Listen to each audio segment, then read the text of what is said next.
playing mid-aims and semi-braves. The brain has to be subdivided, so we move together. Ready? Breathe as one, and...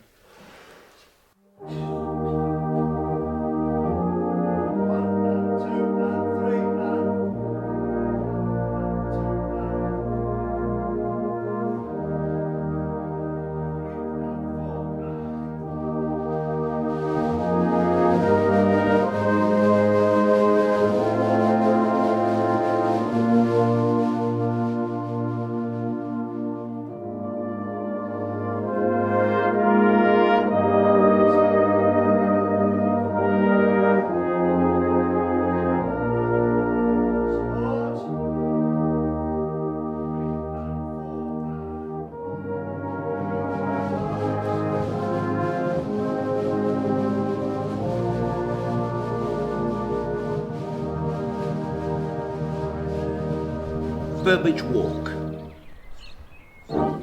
And now, as fields begin to wake, a woodland walk in Burbage take. Though sky is grey and air still cool, no cuckoos yet to call us fool. The path invites and beckons feet, and finally we reach the beat. A curlew warbling from the moor, cock pheasants irk, irk, strutting shore. Sow thistle shoots in slender show, as willow whips are prepped to grow. This equinox of dark and light, old winter bound by spring delight.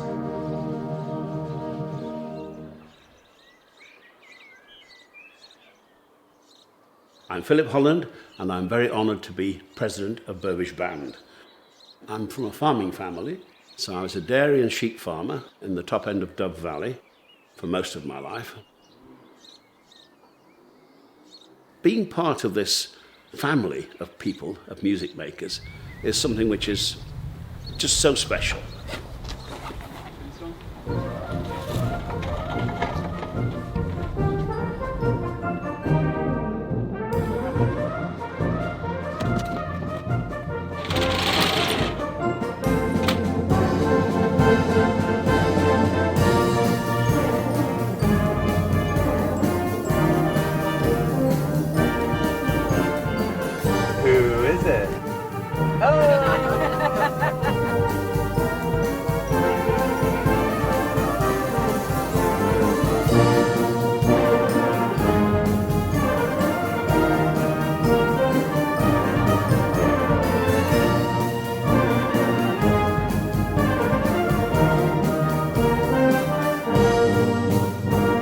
This is not just another band. There's a sense of excitement building. You're going to love it.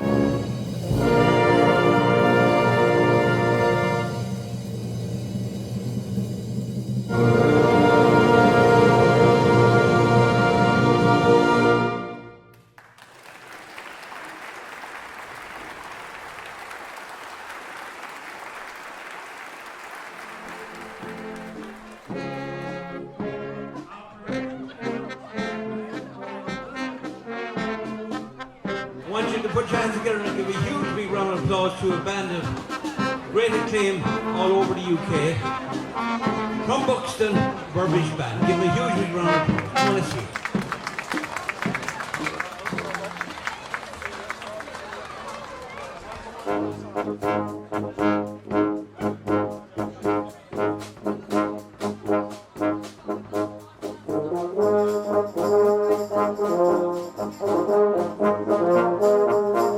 Burbage Band is an organisation that relies really heavily on the support that it receives from the community. That's where we get our players from. Burbage Band is a group of people who love to play together. They like each other, they're a group of friends. A lot of them have come through the junior band together. And it's just a special place to be. It's my happy place. It's probably in a class of its own. It gives people purpose, doesn't it? It helps them focus, it gives them direction, keeps them off the streets, and more importantly, stops them learning the violin. Everyone's really kind of bought into Burbage, the band, the community, giving back There's kind of a lot of camaraderie around the players. It is the coldest place on earth. I've never had colder fingers than when I'm playing carols around Burbage. We're all like a big family. It's such a lovely environment and everyone looks after each other and everyone works together, and in the end we just go out and we entertain people and we feel really good about it.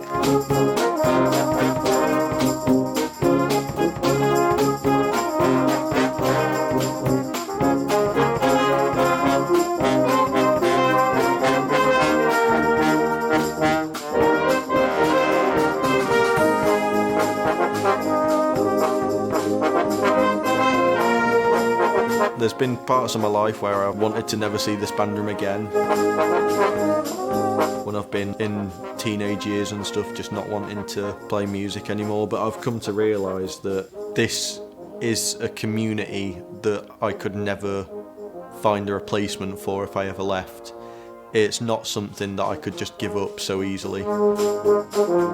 It gives me a connection with other people. It's also an emotional outlet too. It transports me, I think, to somewhere that other things maybe wouldn't. I think what's unique about Burbage Band is that it is family.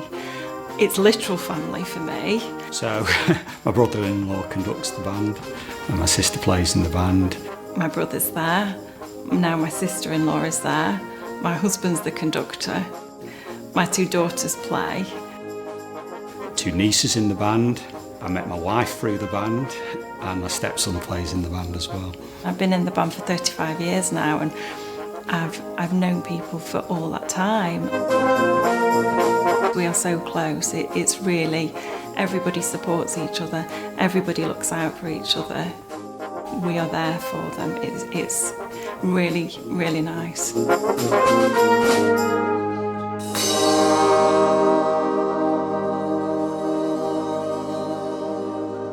My name's Steve Critchlow. I've been involved with Burbage Band for just over 40 years. I'm currently the musical director.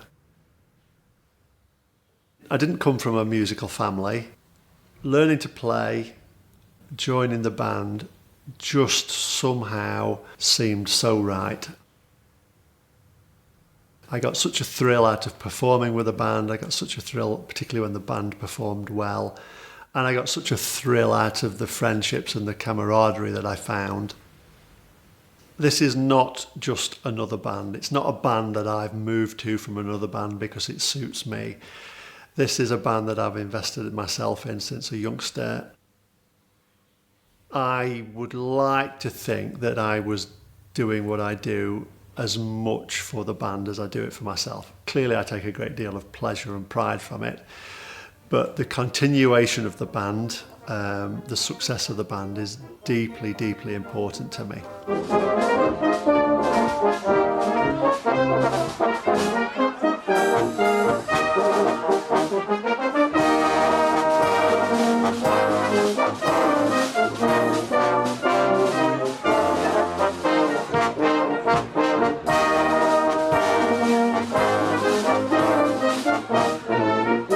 Steve is brilliant.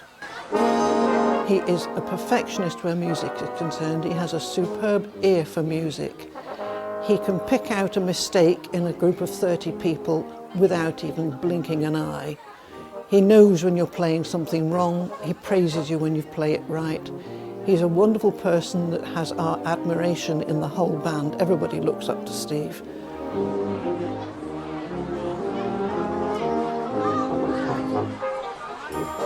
Steve's one of the most passionate people I've ever met. You know, I'd say he's very, very encouraging. He's really, really dedicated, and I think that kind of rubs off on the band. You know that Steve's prepared before a rehearsal. You know that he wants to get the best out of the band, he wants to make the best music that we can possibly make. It's infectious. In rehearsals, Steve basically just says really random things. What's the one about the person rolling down a roof? Oh yeah, pigeon rolling down a corrugated tin roof. I think it was Lauren's play. Probably was my play. Be mint like toothpaste. That's a good one. I liked that one. That was one of the best ones. Yeah. Listen like badgers. Oh, that one was good. That was good. Some of you sit down like cart horses that have been shot in the head.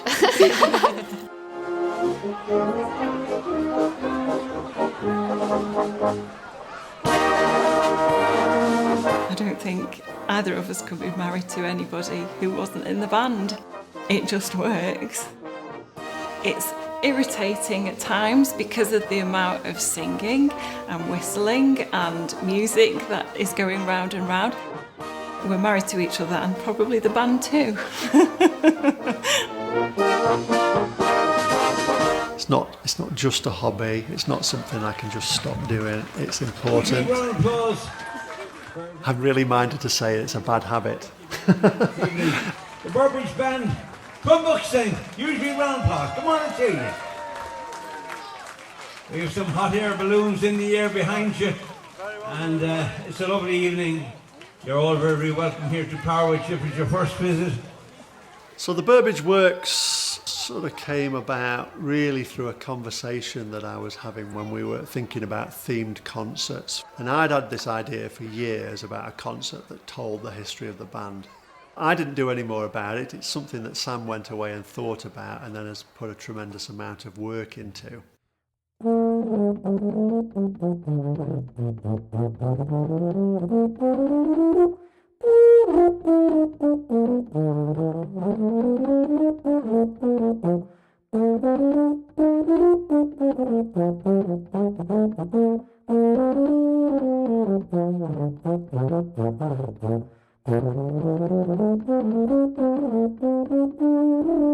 When I joined Burbage, the first thing I noticed about coming to the band was the amount of photos and history on all the walls as you come into the band room. I was just struck by how many of them there were on there and how important the history was to the band. 160 plus years of unbroken concerts and performances. They played through both wars and they played through COVID as well, so they've never actually stopped playing. I thought maybe we should think about doing some kind of project that described the history of the Burbage Band and then generally brass bands as well. Bring the story all the way through from the beginning of the Burbage Band right through to today.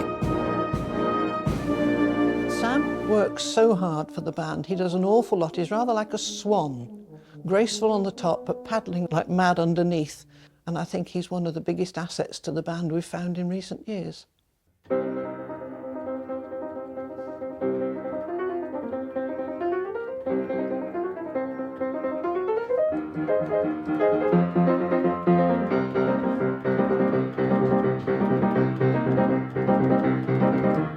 First time I ever composed something was in my grade 5 theory exam when I had about 30 minutes left and I wasn't allowed to leave.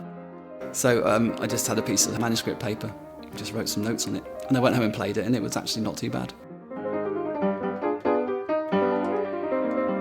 So I thought maybe I should write some pieces of music. So I started writing stuff on the piano and singing, and then went through to GCSE and A-level music, writing brass band scores. And because I was playing in the brass band at the time, so I might as well have a go at writing a couple of brass band pieces at school. So that was the first time I did proper brass band music.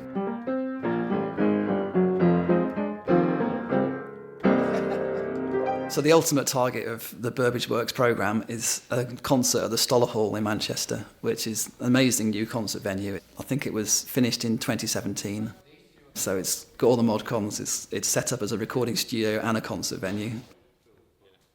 It's unlikely we're going to do anything this big again in the future, certainly not in the near future. So hopefully it'll be a really good experience for everybody and something a bit different, and hopefully they'll all enjoy it.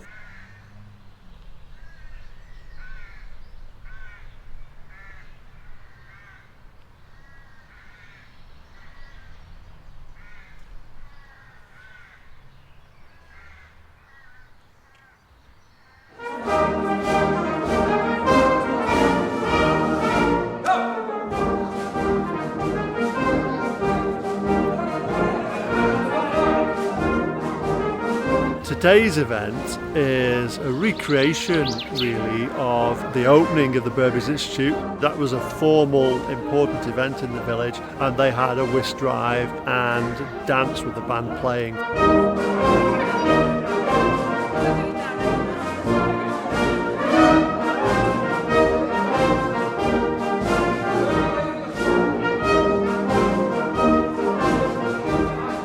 So So we're exploring that, and we're recreating that with some traditional music and some traditional games. Now the music we're playing today is very much of its time.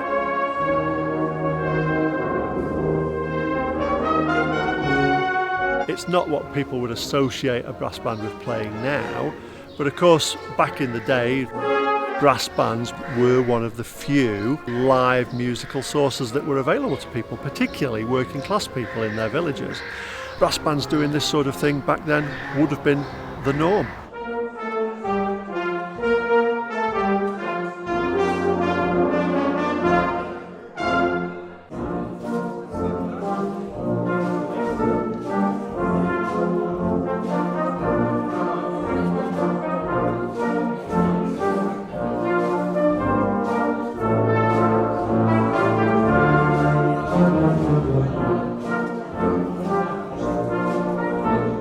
It's an interesting question as to whether it's unusual, because certainly for the current band they won't have ever done anything like this before. But up until the 1950s, this was a common activity.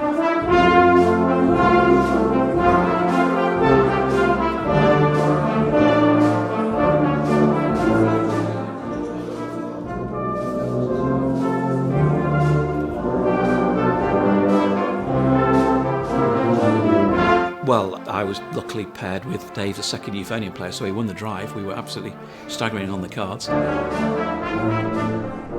Yeah, I think that was surprising. Seeing people actually dancing to brass band music and enjoying it as well.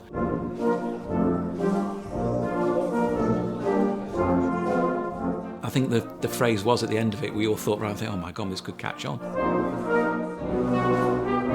We could be playing dance music for the next 20 years at this rate.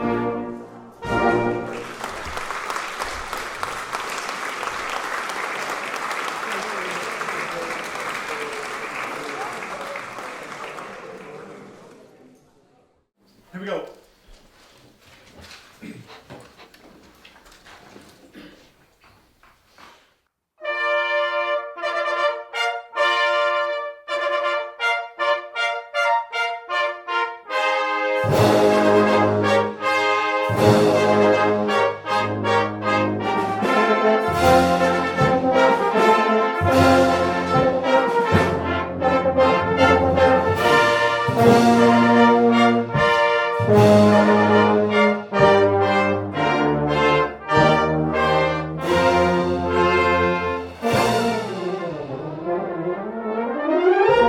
Enjoying Burbage Works. That overture has become a piece that I really enjoy playing. We've covered most of the pieces now, and we're practicing them to get them up for our first concert in July. Most of the writing of the piece has been done at my kitchen table. I've been the tea maker and the biscuit provider.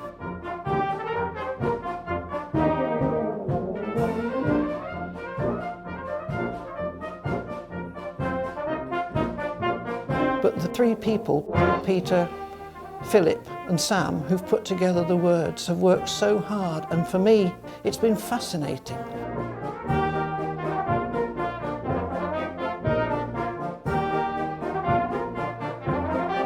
When it comes to a whole piece on July the 20th, people will really hear about Burbage Band in a way they've never heard it before.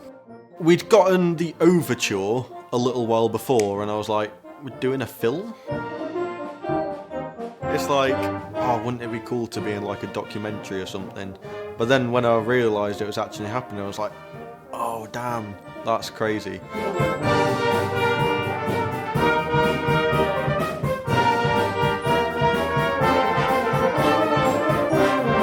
Burbage Works, if I'm perfectly honest, no, I didn't understand it really at all to start with.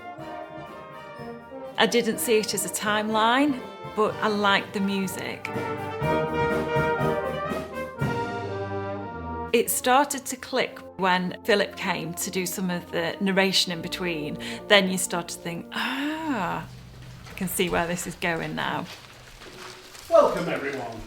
Are you sitting comfortably? Well then let us begin. Let me tell you the story of Burbage Brass Band. Where did it come from? And how did it grow and change over 163 unbroken years of music making? 163 years, and still counting. Believe me, that proud record is the upshot of a considerable amount of commitment, effort, and wind.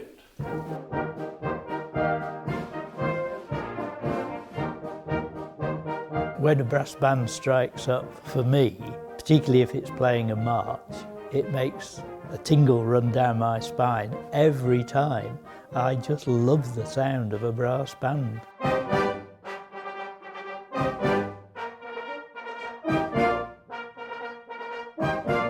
Doing the research for Burbage Works, found out quite a bit about Burbage and its history. Although it's part of Buxton, it's a unique area of Buxton. The area around Burbage was one of quarrying for limestone. I think it must have been absolutely next best thing to slave labour. We managed to get hold of cuttings from the newspapers in 1861.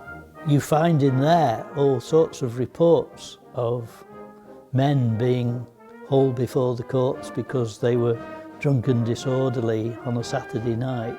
And then you look at the kind of jobs they were doing, you could fully understand it. As the Industrial Revolution was in full throttle, people started to invest money and time into making people's lives better. Musical societies in villages and towns were beginning to be formed. So in 1861, Burbage Band was founded. It was about working people, and I guess like not just all brass bands, but lots of things in society. It was an all-male thing at the time. It's interesting to note that it was formed in the same year as the church was opened in the village. So you can see that in our village there was quite a lot going off to try and develop it and make life a little bit better.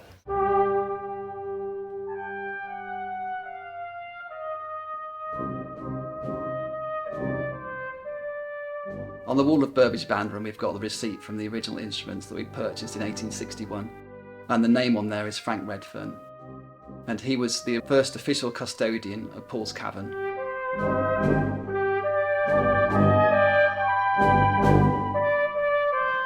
Paul's Cavern's a local geological feature, basically a massive great big cave that lots of people went to see, and they've been visiting since the 1600s.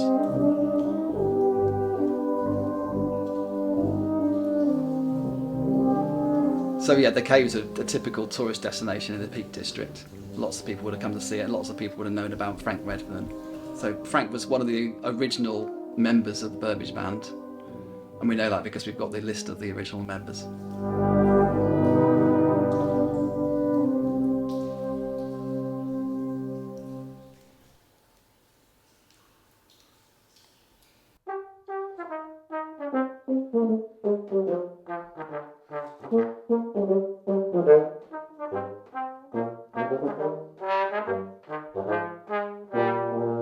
The idea of the historical instrument workshop was to basically bring in some instruments that were around about the same age as the instruments that we bought at the start of Burbage Band. So on that receipt we've got 4 cornets, 2 tenor horns, 1 baritone horn, 2 ophicleide, a double bass and a drum.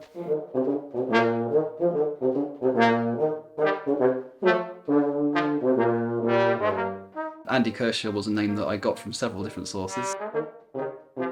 Talked to him about actually playing in the concert, and he said, well, actually we do workshops as well, and we can bring loads of instruments for you guys to play.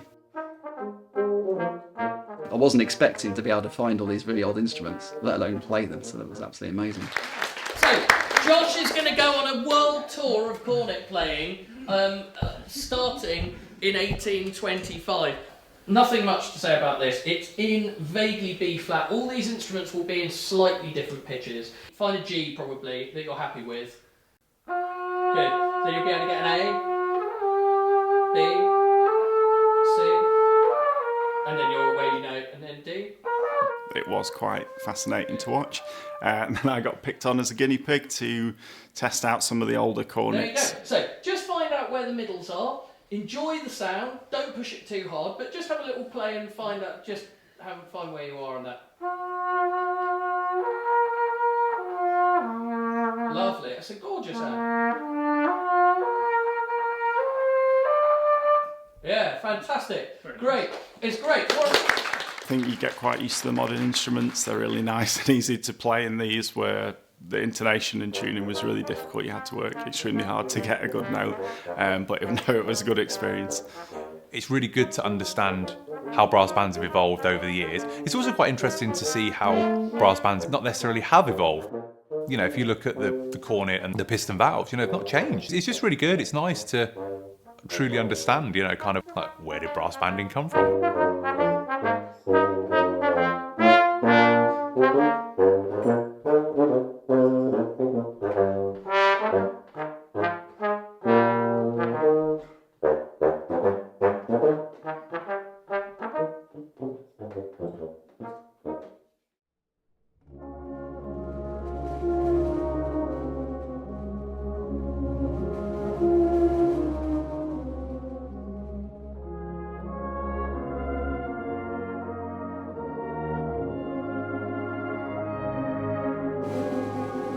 Where are you again? In there?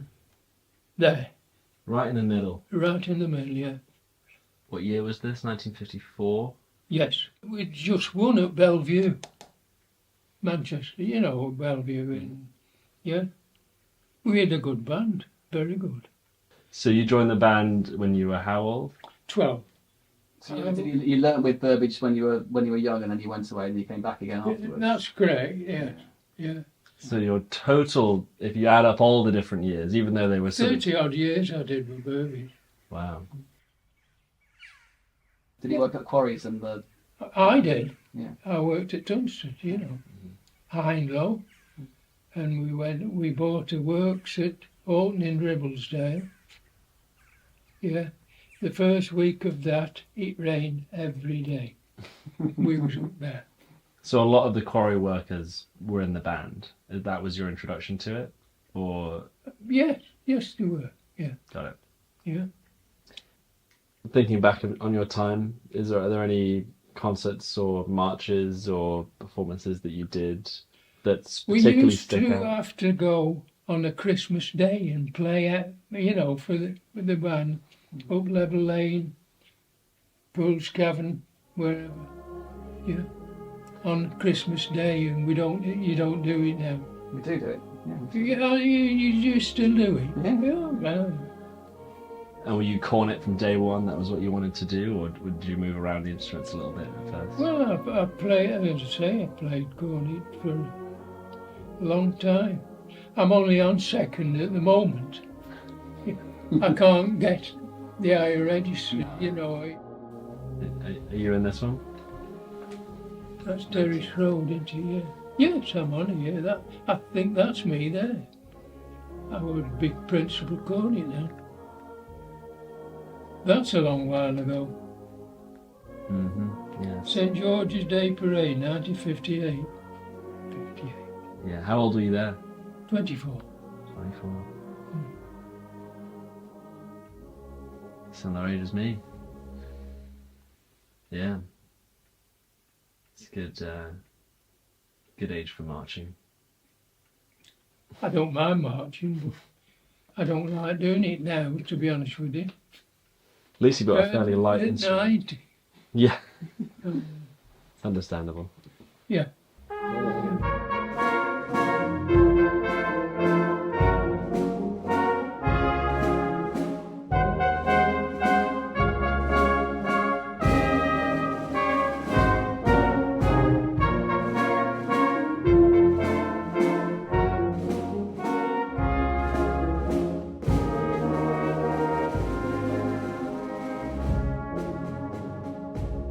I'm Jeff Goodwin. I started with Burbage Band roughly around 1960. I can't be exact on the date, and I was about 13 years old. So this is Burbage Band playing at Flash Teapot in the 1960s. You've got George Thompson, Jim Thompson, Sam Blood, Les Gilman, Steve Kelly, Les Orrit, Colin McBean, Don Redfern, Viv Green, Alan Broomhead, Eric Barnes. I started on second cornet with Roy right at the side of me, again my cousin, and then he got moved up onto the front rank, and then not long after I got moved up onto the front rank, Roy was principal cornet, and then he didn't like it, Roy didn't, so he asked me if I'd do it. So at age about 16, something like that, I became principal cornet player.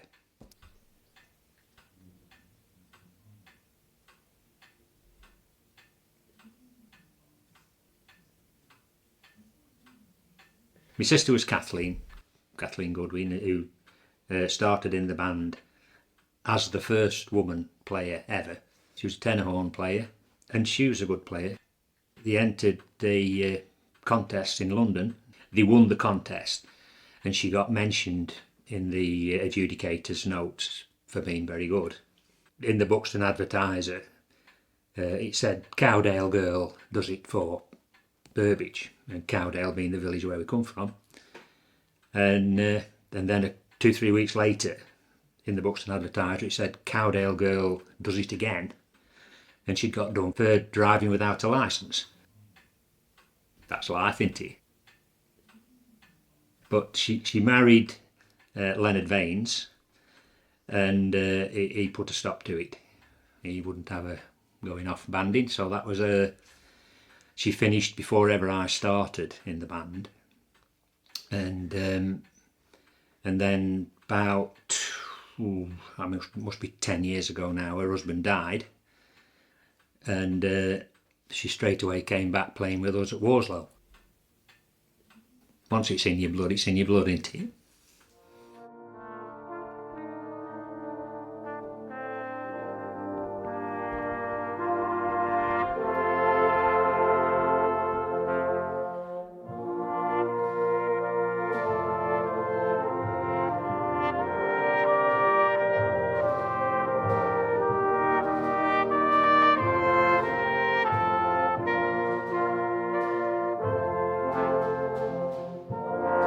And the last piece of the first half is all about the first female in our band, which was in 1953. We were actually quite early in terms of brass bands. Some of the other major brass bands didn't have any females till 1999. We're playing a piece of music where all the men are just told to get lost and just the girls play for a change.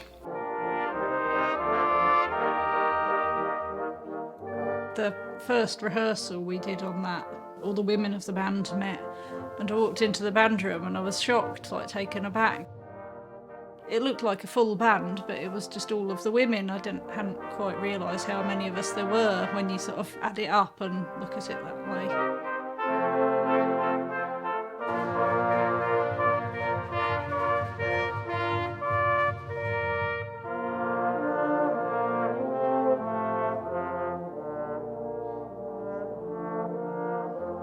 This is my old band registration card that I found. It's from the year 1982. It shows that I'm a registered member of the Burbage Band in Buxton. Each time I competed at a contest, the card is stamped with the date of the contest and the name of the contest. I counted up that one year I competed in 6 contests. At the current time, we usually only do the one contest in the year, which is the area qualifying contest.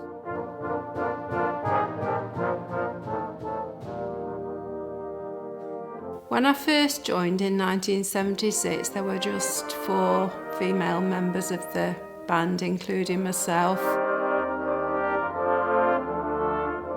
So it was largely male populated, but in the next few years we did have quite a number of young females join the band, so there was a bit more company.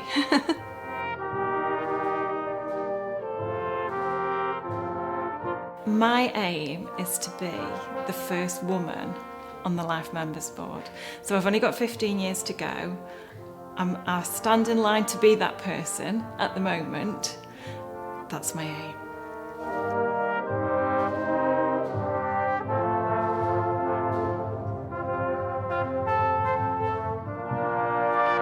If you look at the makeup of the band today, we're almost 50% women and 50% men. And then if you look at the training band too, we've got a good mix of male and female, but also a good spread of different ages. We've got young people learning and we've got older people learning too, which is great. Good,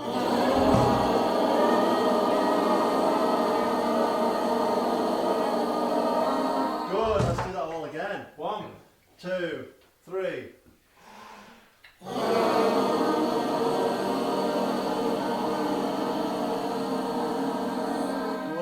When I was learning, this was an area that was rich in active brass bands. All of them were doing pretty well. And that landscape has significantly changed now. So it's all about, remember, that breath being the first thing we do as a group. The schools stopped teaching players, and so bands had to rely on producing their own.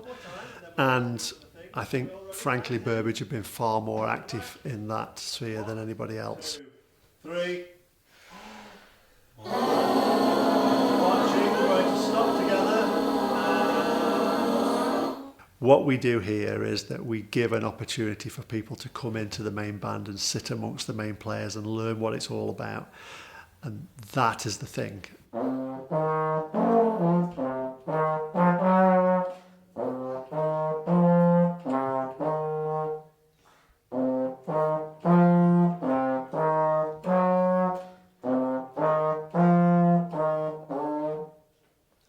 That's exactly as Deep Purple intended it. A lot of other bands, better bands, they rely on players turning up on the doorstep. I don't think we've ever done that. I think we've always tried to make Burbage Band a band of players that are trained by Burbage Band. Here we go. 1, 2, 3, 4.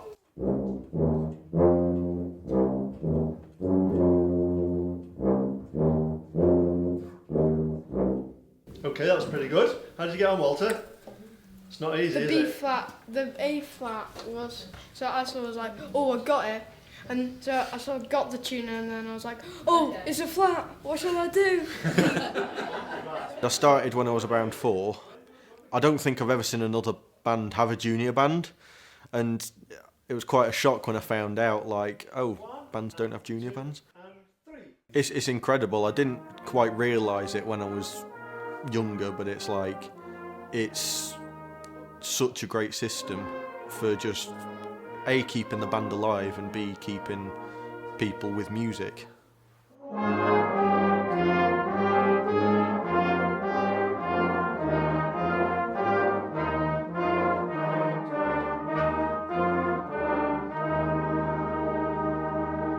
So initially I was teaching Louis how to play the cornet, which was fantastic. You then get that parent-child relationship of trying to teach your own son how to play an instrument, which becomes a little bit more challenging. Do you want to play as that, Louis? Good,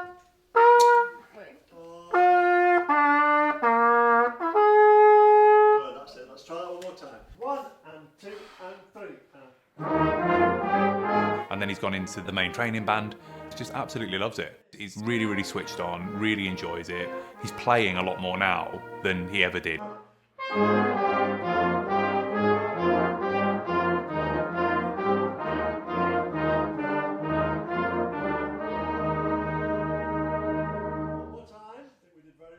And actually, if you didn't have Burbage training band, you didn't have the kind of the community that we've got around here, there's a lot of children who wouldn't ever have access to music or to learn a musical instrument. And also a lot of adults who maybe did it in the past and then want to pick it up again but don't really know where to start. So I think it's fundamental. Because without it, you know, the kind of the brass band movement is maybe struggling, I would say, a little bit.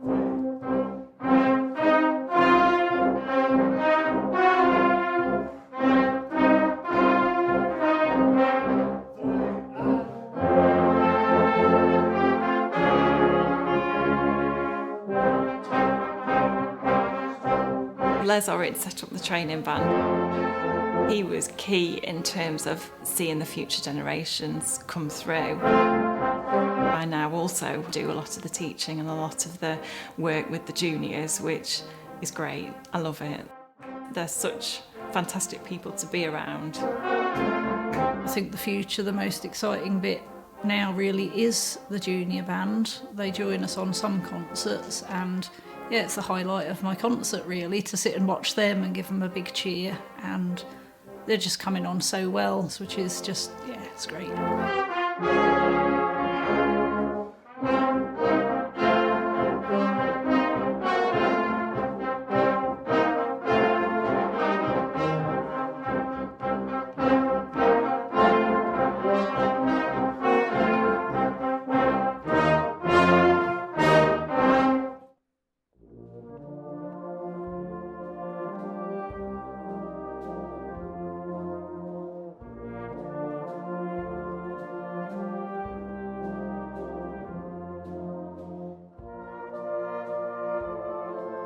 On the Tuesday night before the show on Friday, we hired the church and rehearsed there, which gave us chance to do all the sort of moving about and deportment and those sorts of things, which were an important part of the show. It was quite a heated rehearsal. There was quite a lot of shouting and pushing and, oh, this isn't right, do this. It was very invaluable, but yes, still at that point we had a lot to do.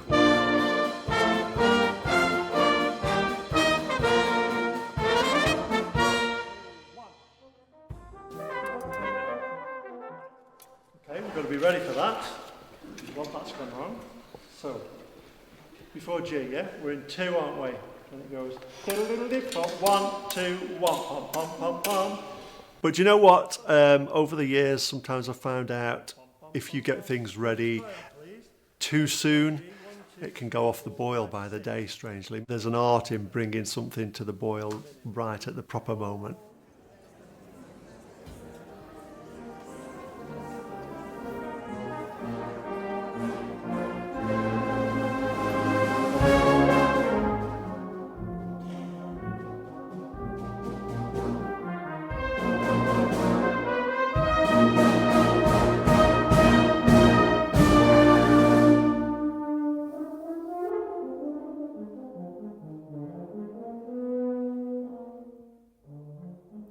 The Fringe, because it's Buxton, it's friends. You know, we're performing to friends and family, performing to local people, performing to people who know the band, and that just creates a fantastic atmosphere. It gives the band the confidence. It was a really good thing that we performed it there first, because I think going cold into Stoller Hall, having not done a full performance of it, would have been really scary.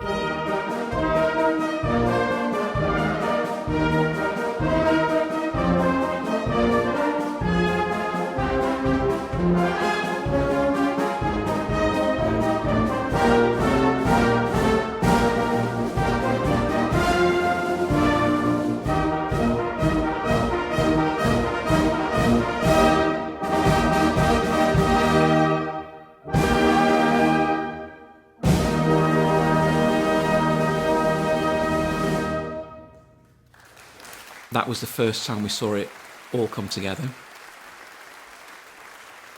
There was a few of us, me included, were just remembering not to stand up at the incorrect place and make sure we could get in and out. But yeah, it was very, very good. And I think the interesting thing for me was having a few people in the audience as well. They were just surprised. People just embraced it. I think the audience embraced it.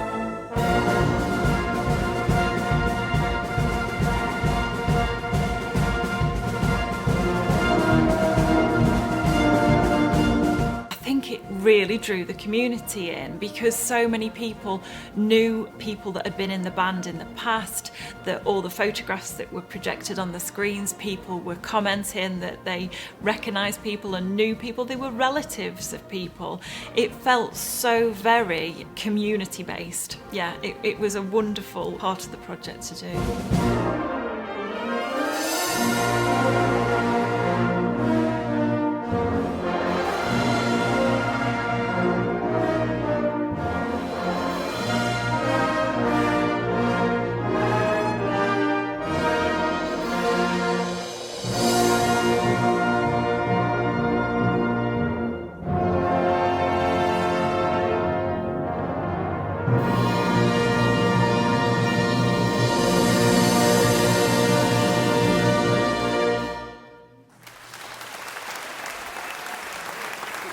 generally it went really well. The whole programme worked well, and Pip at the end, it was like, I can't see how this is ever going to work.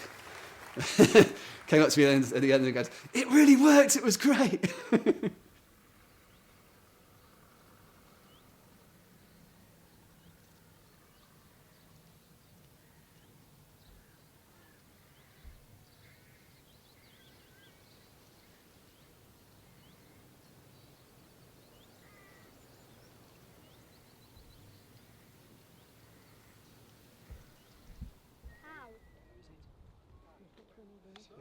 Maybe I'll just down it quick then. Maybe just Yeah. Got another one. How you feeling, Will? All good. Feeling ready? That's the one, it's drifted into. Oh, as ready as you can be. There was definitely a real feeling of anticipation beforehand. We all travelled there on the bus together. Mel, Crooksy, Nick, there he is. So everybody was together and talking and, you know, supporting each other and winding each other up on the way there. You know, as you do when you all get together. Yeah, so everybody was sort of nervous in a good way. I felt a little bit like I didn't belong, because it's quite a prestigious sort of concert hall, isn't it? I mean, I've played in the Opera House. Since I walk past it a lot, it doesn't feel the same as like going to the big city and playing in the concert hall. The majority of the band had not been there, but they'd seen pictures. But when you get on the stage, it's huge. We've never, as a band, played on a stage that size, just the sheer size of it. I think when I first walked into Stoller Hall, I thought, oh my goodness, we are never going to fill this stage. It looked really almost overwhelming. We are used to playing in Buxton, and we're used to playing at gigs that we play at year on year where we've built up a reputation. We've never played there before. We didn't know who was going to come, if anybody. So there was a little bit of pressure on that side of it.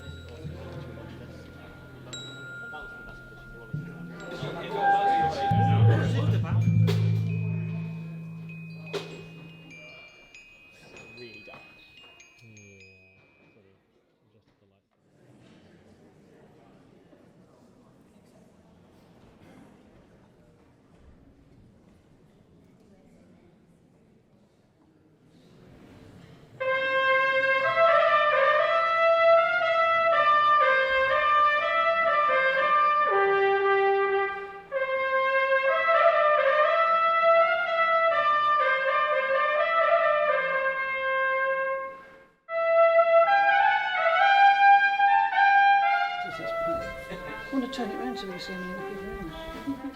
You ready, Steve? Hi, mate. Yeah.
It all felt like it all came together. It really did all come together.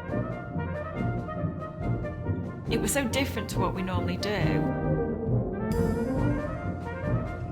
We normally do concerts. Yes, we do different music each time, but this was a performance. It felt so much more like we were in a theatre somehow. It was a full performance rather than a concert.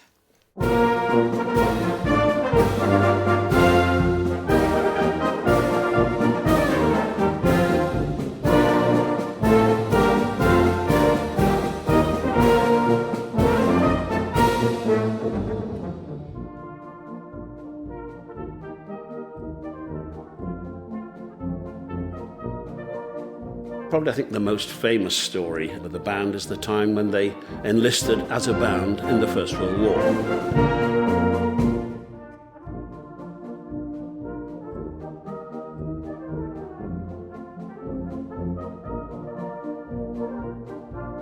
They marched from the village down the lane onto Buxton, and their wives and daughters and mothers and sisters carried their cases, and they enlisted in the Cheshire Regiment as a military band.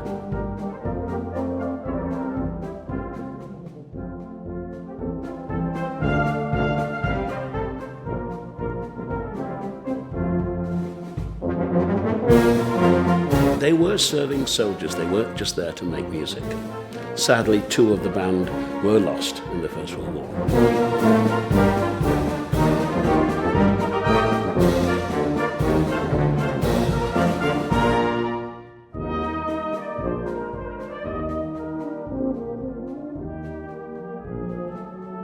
And the other special thing is, of course, on Remembrance Day, when the entire village gathers at the cenotaph here in the centre of the village, that the band plays, and our principal cornet, Carl Gartside, always does a fantastic last post and reveille. And to see those young players there, looking at the cenotaph, with a lot of them have their granddads and great-granddads on that cenotaph, and that's a very special link.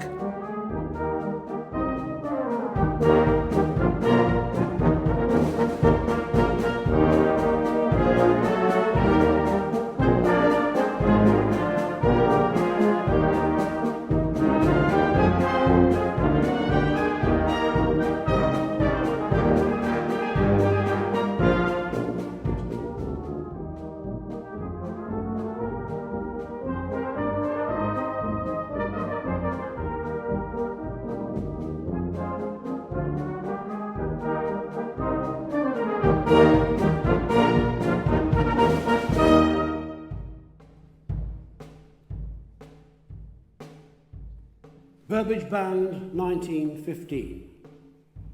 Leaving homes, they marched along the lane, faces set with stubborn pride and hearts on fire, blowing cornets, horns, euphoniums and basses.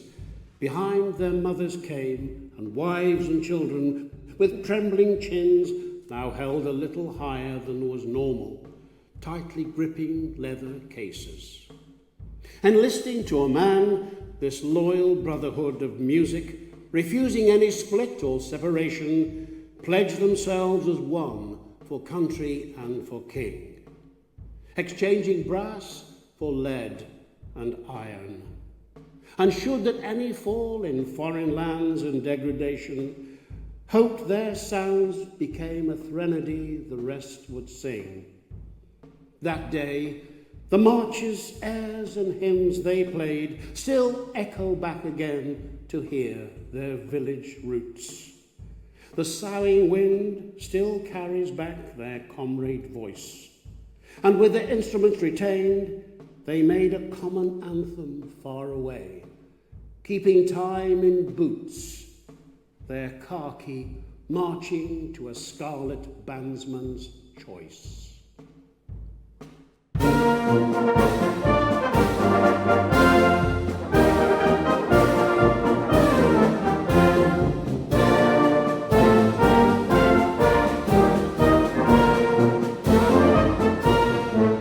Hats off to Philip. I just thought he was amazing. We couldn't have asked for a better narrator. Philip's Burbage Band through and through. He's such a good speaker.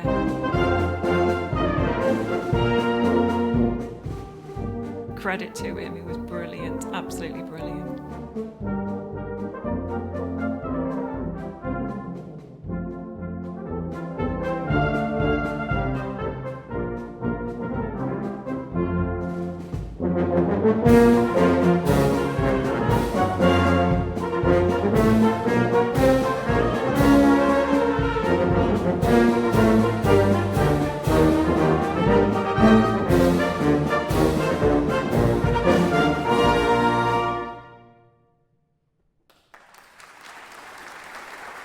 There is definitely a stigma in the way that people think about brass bands, because they just think that they play marches and hymns. The brass band is such a versatile, well, it's not an instrument, but a versatile group of sounds, and you can play pretty much whatever you like with it. If you just bring in a couple of singers or something like that to make it more accessible to people, then they find it a lot more enjoyable. Hello, darling, well, hello, darling. It's so nice to see you back where you belong.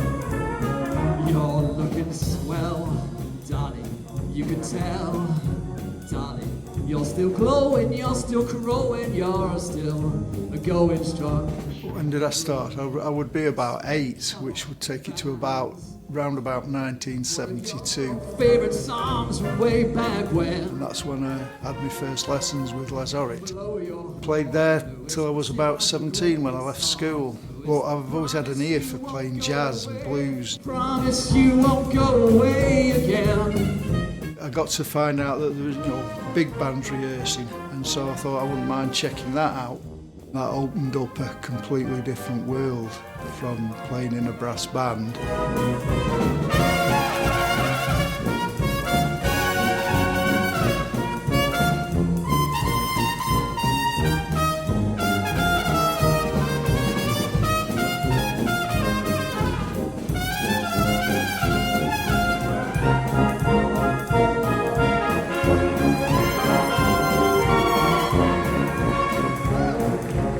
There are similarities obviously between the cornet and the trumpet, but when you play them they just respond so differently, to the point where it is a different instrument.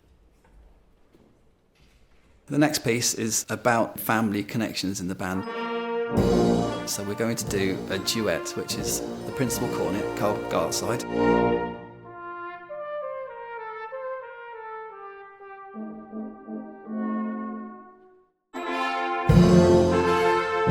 and his stepson, Jim, who's 19.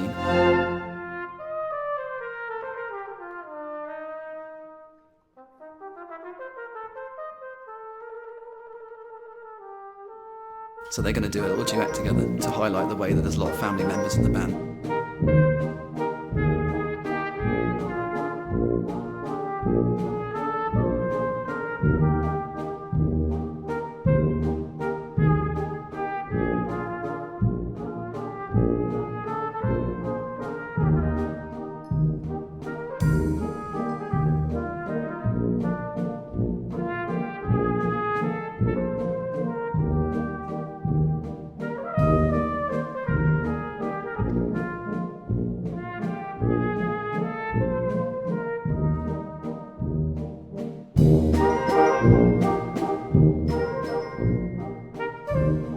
So Carl's my stepdad. I think the whole idea behind the piece is like me playing the young, sort of brash, ambitious kid who wants to be the big dog kind of thing.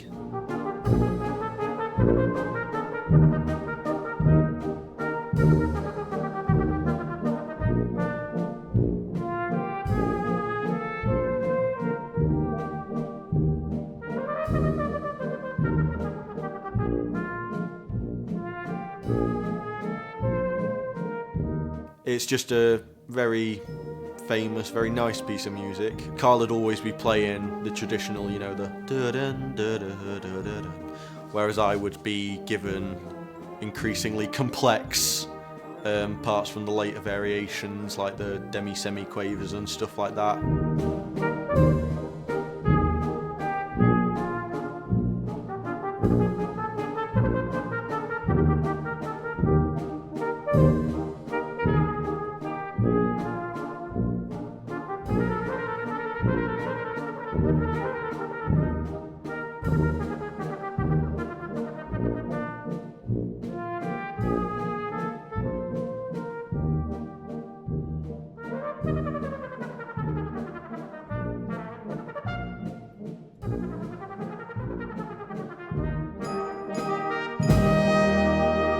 Carl is one of the longest serving members of the band, and he's been in his chair for donkey's years.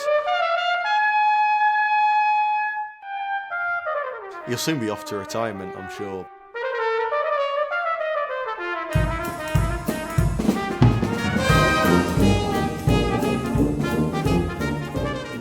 not done a duet with a band for many years, so this is a new one for me.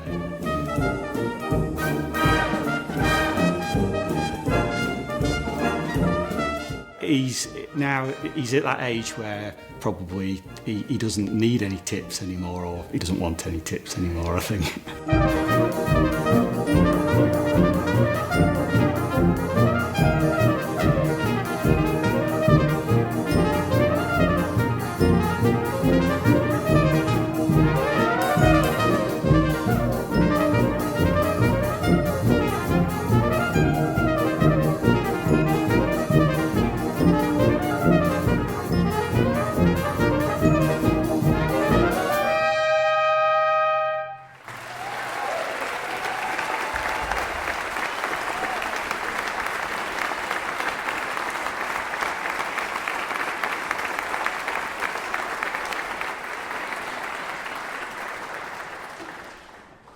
While Burbage Band players prefer to be out around the local areas entertaining audiences, they do still submit themselves annually to the rigorous examination process known as the Brass Band Regional Contest.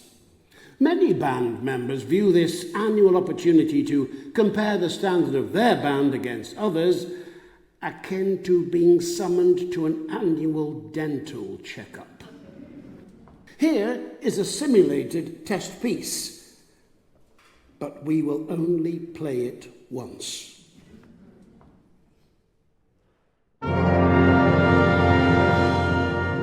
going to play a contest piece, which is not a contest piece.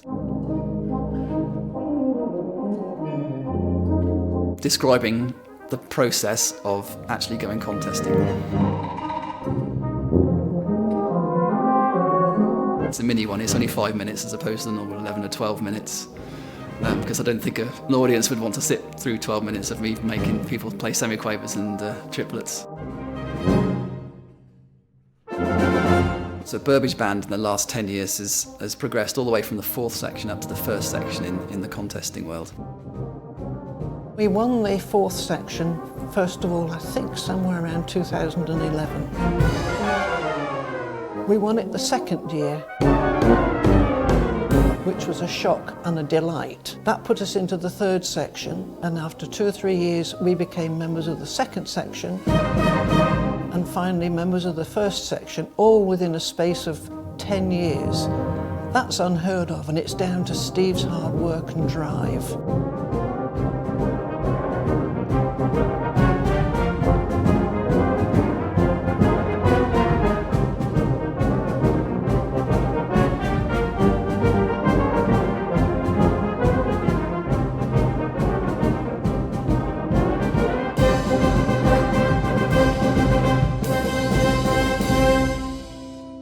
To be honest, when you're a bit long in the tooth and you've been around like me for a while, there are occasions when you look back and think how rudimentary the band was when I first started. And although I obviously always aspired to them being really good, I could never realistically have envisaged them pulling off a performance and a project like that.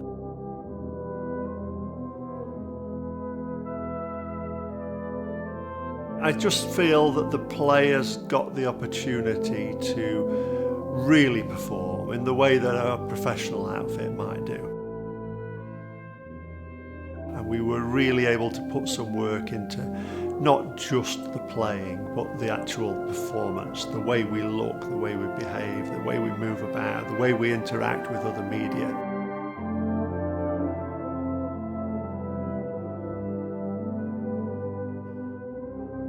I'm very much hoping that is something that wasn't a one-off, that's something everybody learns from, and we maintain those skills and we look to put those skills into other performances.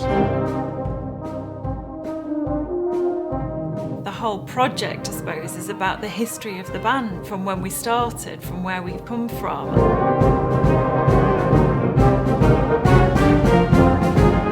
We've now got something down that we can look back on and think, yeah, we were part of that.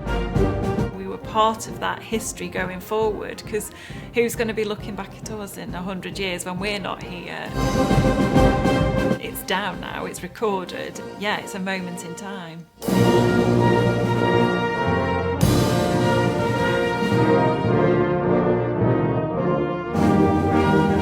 I don't think I've slept much since I started doing the project, to be honest. I think it's about 5 hours a night for the last year. I think it took about a week to come down. It's one of those things where you put so much effort into one day, and then the day afterwards, like... I just want to say that this whole project has been such a change of pace to what we've ever done before and likely will ever do again. I can't see myself doing something like this again. I hope we do a band sports day at some point, that'd be really fun.